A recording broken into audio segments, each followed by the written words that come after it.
E aí, galerinha, cedendo continuidade ao nosso estudo anterior, e acredito eu que aqui seja também o desfecho, quando falamos do conhecimento dos anjos, precisamos lembrar que eles pertencem a uma categoria completamente diferente da nossa.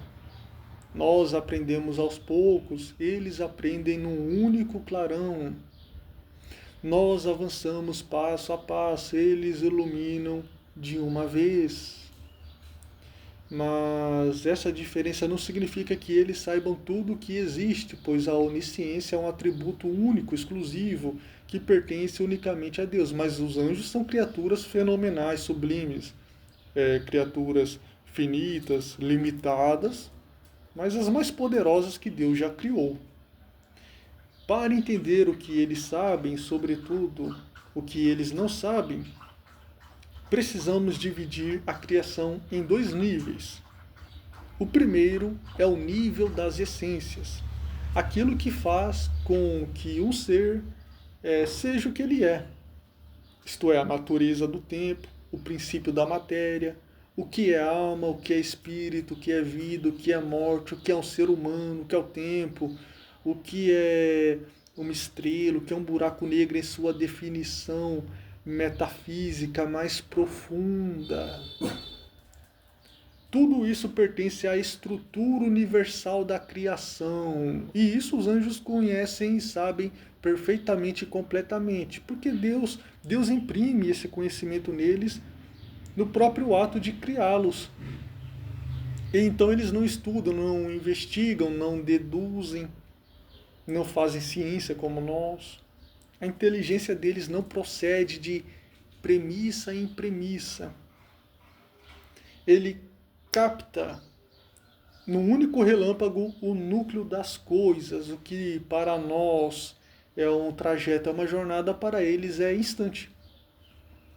Mas existe um segundo nível, o nível contingente, histórico, mutável.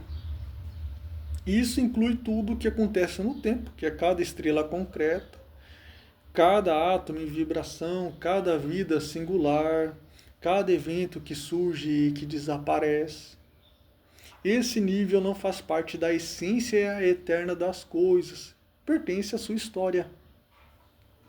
E é exatamente aqui que a inteligência angélica encontra então seu limite natural. Eles conhecem o que é uma estrela, mas não cada estrela. Eles sabem o que é vida, mas não cada vida. Eles não acompanham automaticamente a dança particular das partículas. Nem conhecem por natureza cada história, cada biografia de cada ser humano. Preste atenção, a profundidade deles está nas essências. O limite deles está na particularidade. E é aí que emana a necessidade do conhecimento infundido. Quando algo então ultrapassa aquilo que sua natureza pode alcançar, ou se torna intangível, Deus lhes comunica diretamente, sem processo, sem etapas. E por quê? Porque eles não foram feitos para aprender. Na minha conjectura, foram feitos para receber, mas com base teológica. Eles não buscam conhecimento. Eles acolhem a luz que lhes é dada. O anjo, como nós usamos essa metáfora, essa linguagem figurativa, é como um cristal puríssimo. Ele reflete a luz com perfeição, mas eles mesmos não produzem luz. A luz vem de fora. Assim é a mente angélica, brilhante, mas receptiva. O conteúdo depende do que Deus deseja revelar, iluminar.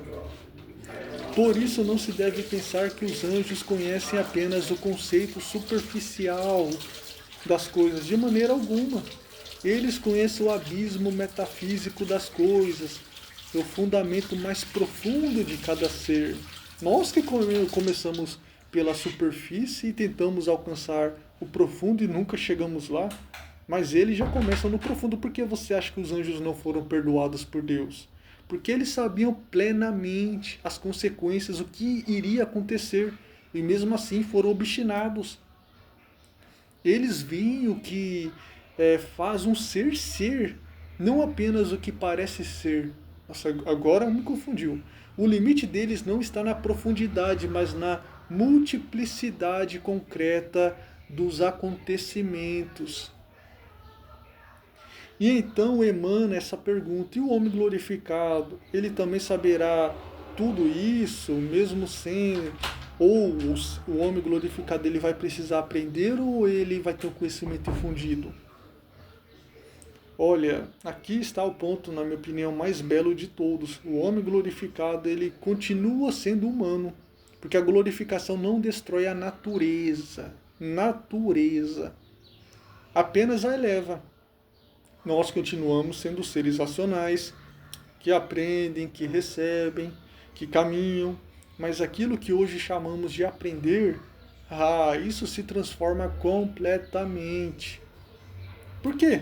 Ora, porque a mente humana glorificada vê Deus, contempla Deus, e essa visão, que é a visão beatífica, que eu gosto de chamar de bealítica, ilumina a inteligência de um modo que não suprime, não exime, não suprime a nossa humanidade, mas a expande, a eleva.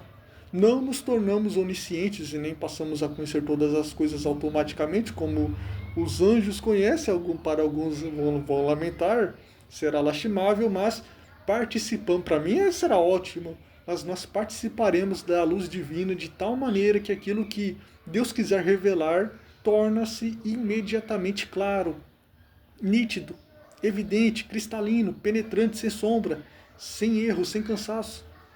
Enquanto o anjo conhece por natureza, preste atenção, o homem glorificado conhece por participação.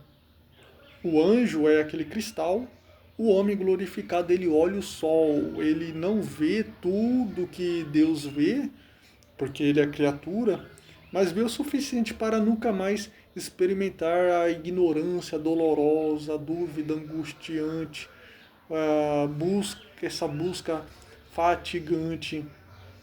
Então ele aprende, sim, mas aprende, e para mim será como respirar luz, sem esforço, sem véu, sem tropeço.